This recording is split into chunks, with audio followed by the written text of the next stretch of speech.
Mr. President, halos isang linggo na matapos ang habulan at barilan dito sa Senado. Sa loob-loob ko, hindi ako mapanatag na simula nung Lunes, ang ipinapakita natin ay para bang walang nangyari. Na para bang hindi nabastos ang ating institusyon, ang ating mga empleyado at ang mga Pilipino. Hindi maliit na bagay ang nangyari dito. At lalong hindi dapat inaasa sa mga Facebook Live, press conferences at media interviews ang pagtatahi-tahi ng mga pangyayari. Ganito na ba talaga kababa ang inabot ng ating politika sa Pilipinas? Ito na ba tayo, Mr. President? Tuluyan na bang nilihis ng politika ang ating mga pamantayan sa pakikipagkapwa? The situation stooped so low that here, in and around these same august halls, may pwedeng magkasa ng barel sa harap ng mga sibilyan. Dear colleagues, kahit kailan, hindi yan nangyari sa Pilipinas. Kahit panahon ng kudeta, not even during the darkest days of martial law, did gunfire erupt within our halls. Parang walang nangyari. Yan po ang statement ng ating butihing Senadora Risa Hontiveros. Siguro po para sa inyong mga wala dito. Pero para sa amin na nandito, napakaraming nangyari. Takot na takot po ako na kailangan ko na magpaalam sa mga anak ko. At yung staff ko, 2 pintuan ang pagitan ko sa putukan. Yung staff ko na si Claire, na 20 years na sa akin, nandun siya sa labas. Siya sa 12-year-old son. Kinuwento niya sa akin late na tumatakbo siya, hindi niya alam kung saan siya pupunta. Kaya para sabihin niyo na walang nangyari. Napakasakit para sa aming lahat na nandito. And as I said, 2 pintuan na nagpo-protect sa akin sa putukan. Pero yung media, yung Senate staff, yung hindi naman makauwi dahil sila ang security, sila ang elevator, women and boys natin, nandoon po sila. So dear colleagues, napakarami nang nangyari. And one more thing, wala ho akong sinisisi. Pero nung pagkatapos ng lahat, pagtingin ko ng group natin, yung dating majority group, walang ni isa sa inyong nangamusta sa amin.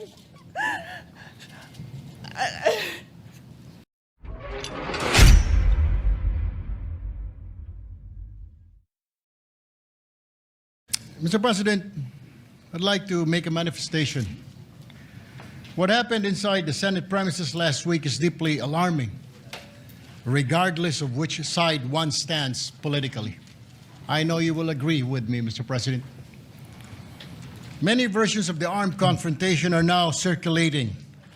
Statements were made that the Senate was under attack, while the executive denies of any offensive operation. Some claim that the tension was triggered by the recent changes in Senate leadership. There are allegations involving the OSAA, the NBI, and even a speculation that the shooting itself was smokescreen to facilitate an escape or create confusion. And even more disturbing are allegations attempting to implicate the minority just because nakauwi na po kami.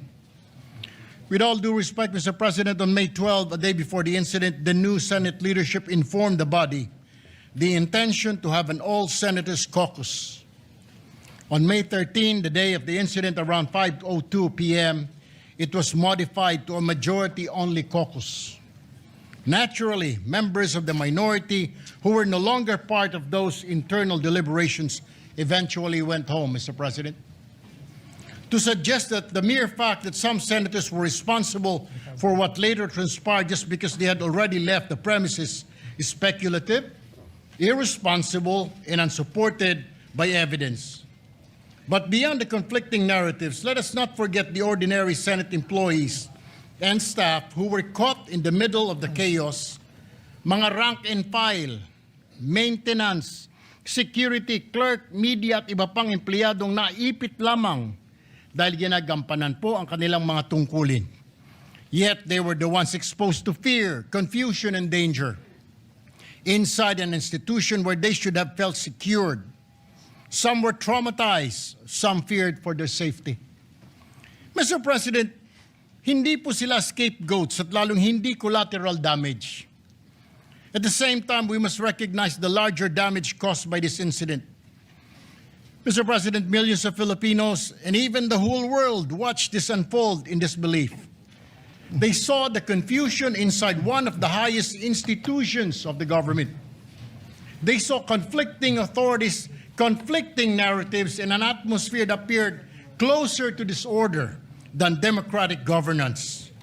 Nakakahiya po sa totoo lang, Ginoong Pangulo. And because the public witnessed, the public deserves the truth. Nakaabang na po ang taong bayan. And they have been waiting since Monday. Una, ano ba ang legal na basihan sa pagpasok ng mga otoridad sa bisinidad ng Senado kung meron man po? Pangalawa, nagkaroon ba ito ng formal na koordinasyon sa pamunuan ng Senado bago isinagawa ang operasyon at ano ang naging direktiba ng liderato kaugnay rito? Pangatlo, ano po ang mga partikular na aksyon na nag-udyok at naging mitsa ng putukan? Meron bang provokasyon mula sa alinmang panig? At aling ahensya o sino-sinong individual ang direktang responsable sa pagpapaputok ng mga baril? Alam ko po, Ginoong Pangulo, wala po kayo roon. Bagkus kayo po ay nakasalalay lamang sa mga report na ibinibigay po sa inyo. Naintindihan ko po yun. Pangapat, anong mga hakbang ang ginawa upang masigurong ligtas po ang mga senador, mga empleyado at ang media bago at matapos maganap ang insidente? Ang panghuli, ano-anong mga ebidensya po ang nakalap upang magbigay linaw sa tunay na pangyayari? Ginoong Pangulo, when law enforcement operations intersect with the authority privileges and internal security protocols of another branch of government, there must be clarity, not confusion, restraint, not escalation. Alam ko po na may kanya-kanyang investigasyon ay sinasagawa ang Senado at NBI. But there is merit in the public outcry for an impartial, independent, and facts-based investigation. Mahalagang maituguyod po ang isang proseso na patas, transparent, at may kredibilidad sa mata ng publiko. Walang undue influence, walang haka-haka. At the end of the day, Mr. President, no camp wins when public confidence in institution is weakened. The Senate is not a venue for armed confrontation, Mr. President, or competing display of forces or political theater. It is a constitutional institution governed by law, order, and respect for due process. Hindi po drama, aksyon o comedy ang hanap ng taong bayan. They are asking for truth, accountability, and stability. And that is precisely what this institution owes them, Mr. President. Maraming salamat po, Ginoong Pangulo. In consultation, just a minute, in consultation with the majority leader, I will not rule that manifestation out of order because actually it is a privileged speech or it is actually a topic for personal or collective privilege. But since it's a matter of grave importance, Senator Tulfo, I share with you the sentiment of its grave importance. Myself, I'm taking prudence and waiting for all the investigations. There are resolutions filed. It will be referred to the proper committee. But of the highest order, in accordance with our rules and constitution, is always the election of our officers' organization. So unless anyone has a higher motion now, because actually members of the majority have also asked to speak on that matter. And we will allow everyone to speak on that matter, but we will proceed first with the election of our committees. Minority Leader, then Senator Risa. Thank you. Thank you, Your Honor, Mr. President. We concur. But the reference, the referral of the speech and the forthcoming resolutions will be later on. Yes. Well, it's not a speech. It's a it's a manifestation. So unless there's a motion to refer, which let's harmonize it later on with the resolution filed by the minority. Yes, So that we do would not like to refer it to different committees. Yes, I will Yes. like to file for a motion later on Yes. for the referral. That's in order, Thank you. Minority Leader. What's your pleasure, Senator Risa? Salamat po, Mr. President. Together with the Minority Leader, I defer to the ruling earlier stated by the presiding officer. Pero just to make of record, Mr. President, nakaschedule din po ako mag-deliver sa ating agenda for the day Yes. ng privilege speech. And it so happens po, It's the same katulad topic, nung yes. paksa nung Yes. talumpati ni Senator Erwin Tulfo, and specifically moving forward from the events of last week and this week, Mr. President. Noted. So, And I look forward to being able to deliver that within today's session, Mr. President. noted. So can we go to the Yes. Thank you, Mr. President. Mr. Senator President, may- Tulfo. So unless this has to do with the election, we will defer all of those manifestations later in accordance with our rule. What is the reason that you rise, Senator Tulfo? Mr. President, manifestation of support Yeah. lang sana. Sorry, Senator, I made a ruling already supported by the... But I will go to you right after. Majority Leader, please Thank you, Mr. recognize Senator Tulfo right after Yes, Mr. President. you read the committees. Maraming Go ahead. salamat po, Yes, Mr. Ginoong President, Pangulo. with that, may I just move that we refer the manifestation of Senator Erwin Tulfo and the manifestations that were mentioned to the Committee on Rules? We will wait for the Minority Leader when we read the... Okay. The resolution I later withdraw the on. Yeah. motion, Mr. President. Maybe we will take Yes, a quick... therefore, Mr. President, we will go now to the previous motion of this representation pursuant to Rule 10, Section 13 of the Rules of the Senate. I move to elect the chairpersons of the Senate Permanent Committees. I so move, Mr. President. Is there any objection? Hearing none, please proceed. Senator Pia Cayetano as chairperson of the Committee on Accountability of Public Officers and Investigations. Vice Senator Panfilo Lacson. So move, Mr. President. Any objection? Hearing none, Senator P is hereby elected. Senator Amy Marcos, chairperson of the Committee on Foreign Relations. Vice Senator Erwin Tulfo. So moved, Mr. President. Any objection? Hearing none, Senator Amy is hereby elected. Senator Camille Villar, retained as chairperson of the Committee on Environment, Natural Resources, and Climate Change. So moved, Mr. President. Any objection? If not, Senator Camille Applications to be chosen as members of the OSAA. Yun lang po, Mr. President. Yes. Committed, Senator Raffy Tulfo Yes. would like Senator to Tulfo, take the I floor. apologize. Thank you very much for the adhering to the ruling of the chair. We will now recognize you. Afterwards, Senator Risa is raising her hand. Mr. President, I would like to associate myself with the manifestation of Senator Erwin Tulfo. Meron lang po akong konting katanungan. Meron ho bang standard operating procedure manual ang ating OSAA? Number one. Number two, pagdating po sa pag-handle ng firearms, are these, the members of the OSAA, are they trained? And then number three, ano-ano ho bang qualifications dito mga members ng OSAA natin? Who are they? What are their qualifications to be chosen as members of the OSAA? Yun lang po, Mr. President. Yes. So, note your questions are noted, and depends on what committee we refer it to. We will consult with the minority. We'll take a recess, a short suspension when we read the committee report, because unless we agree to convert into a committee of a whole, so that the certain people can testify here, the other option is to give it to a standing committee. So let's decide that in a while. And then lastly, Mr. President, meron bang training ang members ng OSAA kung paano mag-handle ng isang problema, isang situation, and do they understand the meaning of rules of engagement? Yun lang po, Mr. President. Yes. Thank you. Thank you for those questions, Senator Tulfo. Senator Risa, do you want to take the floor?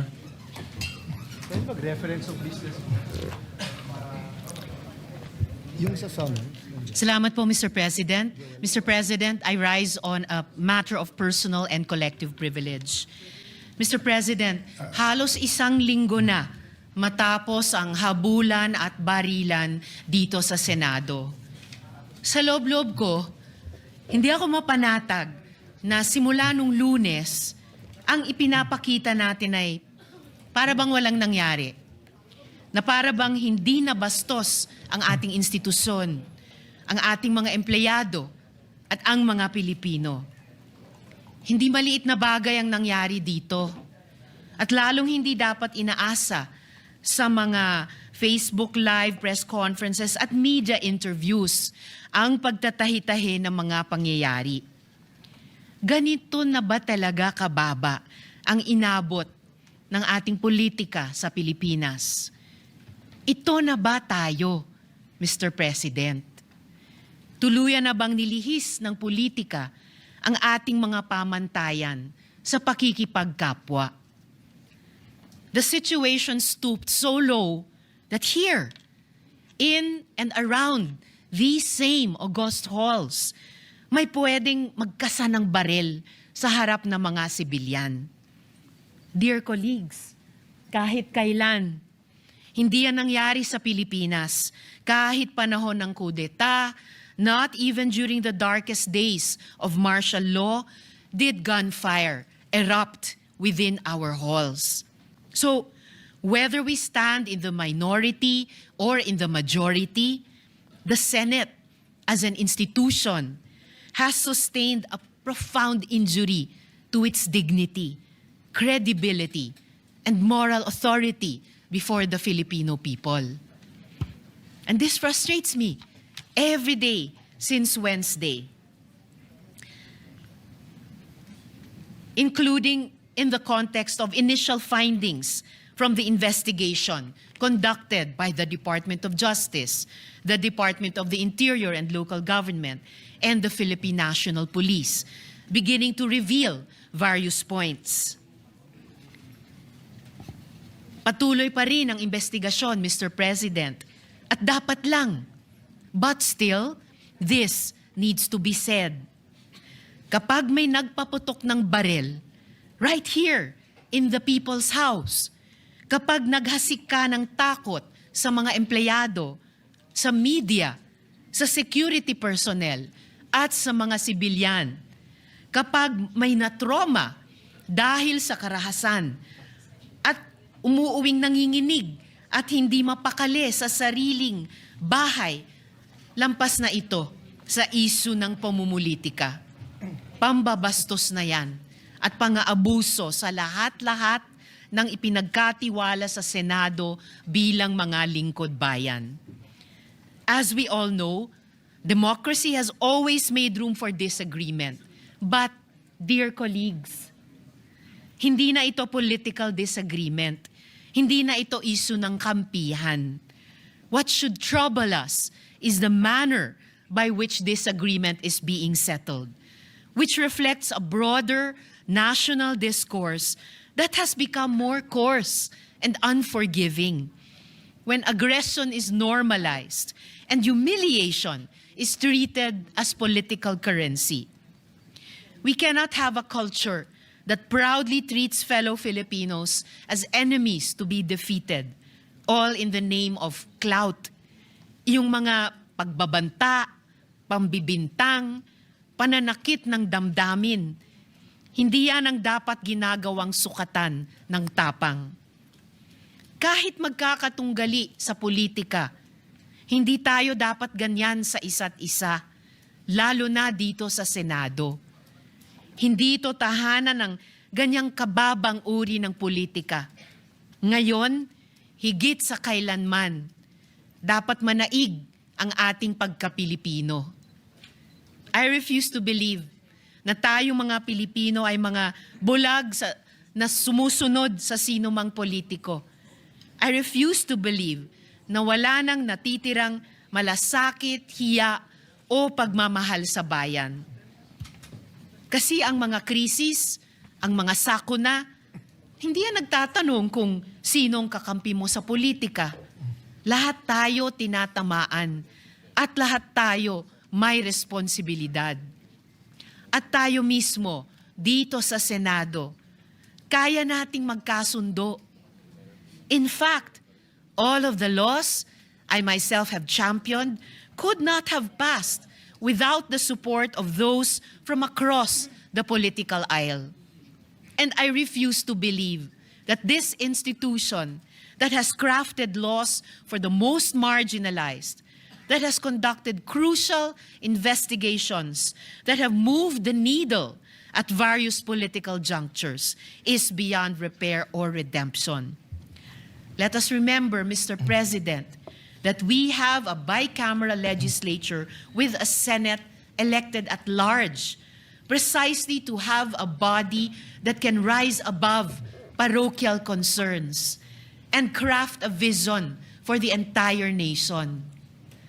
At kaya kong sabihin ng buong puso that this Senate has, at its best, shown that disagreement does not destroy our common duty. We have passed laws across party lines. That is why we cannot act as though nothing happened last week. Alam natin ang tama at mali. Alam natin kapag sumosobra na. And this is what our country needs from us now. For the Senate, in this difficult hour, to reflect the best of our people. May we prove worthy of the trust that our people have placed in us. Marami pong salamat sa inyo at sa lahat, Mr. President. Before I recognize Senator Pia and Senator Marcoleta, you know, the curious thing is the prayer of Senator Kiko and the prayer of former Senate President Tito Soto yesterday. We all agree with it. We're just looking at it from different sides of the political lens. And many of your statements today, Senator Risa, many of us, if not all, agree. But we all won't agree that parang walang nangyari. I don't know where that came from because I don't think anyone is treating it trivially. It's just a matter of how we can focus on it given that there is a real economic crisis, crisis of prices, oil crisis. Our stock is running out. We're convening into an impeachment court. You know, our staff are overwhelmed by the number of investigations, by the number of subpoenas that are here. They're asking us to produce so many things while we're also doing our own. So while we will agree with you and let's discuss later on which committee, I do not think anyone is acting as if parang walang nangyari. Senator Pia or Senator Marcoleta? Thank you, Mr. President. Mr. President, may I ask if Senator Risa would yield to a few questions?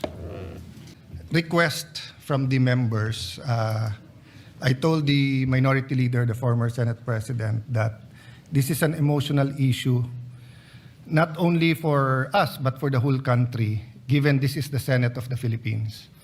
And it's a sensitive issue because there are words that have been used. That's why I have tried to be deliberate. Wait not only for a partial investigation, but independent. Wait for every investigation to come in. Now, many members of the majority who were here want to speak on that measure.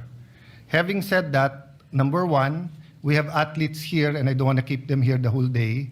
Number two, I was about to report this, that as Senate President, I respectfully informed the body that earlier today, 20 May 2026, the summons in relation to the articles of impeachment filed against VP Sara Duterte was duly served upon respondent Vice President Sara Z. Duterte. A copy of the summons was likewise furnished to the prosecution panel on the same date. Under the applicable rules, respondent is given 10 calendar days from service of summons within which to file her answer, and counting 10 calendar days from 20 May 2026. The last day would ordinarily fall on Saturday, 30 May 26. However, since the last day falls on the Saturday, the period shall not run until the next working day. Accordingly, the deadline for respondent to file her answer is on Monday, 01 June 2026.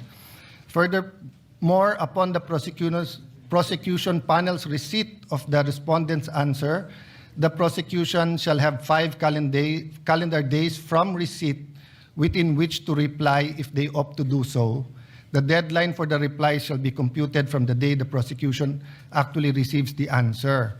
I say this because we have to discuss the impeachment calendar, and the staff is ready to brief us.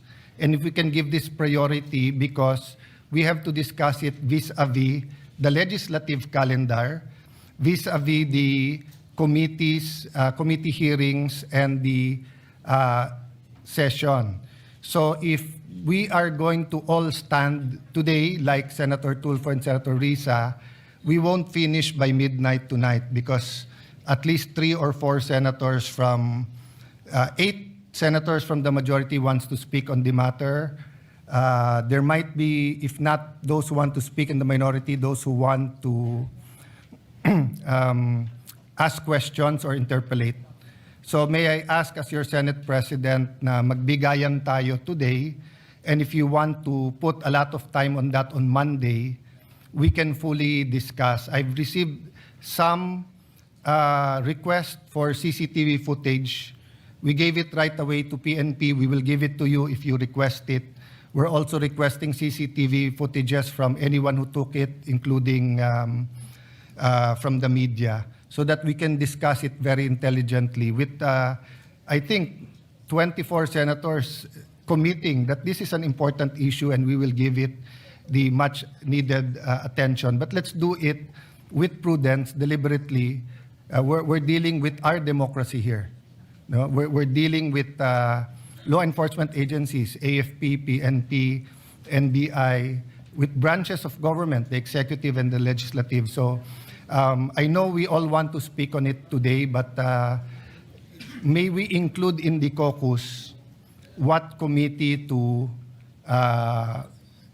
give this to. I think the Senate President will, before we go on suspension, wants to put on record his recommendation. But if I may ask him, that the actual decision, given that there are other people with other ideas, we discuss it. I don't think it's a matter that you and I should discuss, but all of us. So let me ask first, Senator Marcoleta, may I ask you if we can make a statement rather than interpolate today? Senator Risa, kung may mga gustong mag-interpolate, pwedeng sa Monday. Yeah. Senator Risa answered in the affirmative. Yes, Mr. President, considering that I was approached by your good self just moments ago and explained the matter that there is an apparent consensus that this subject matter, also subject of Senator Risa's speech on question of privilege, I yield to the better judgment of the President of the Senate, and I will hold my questions until Monday.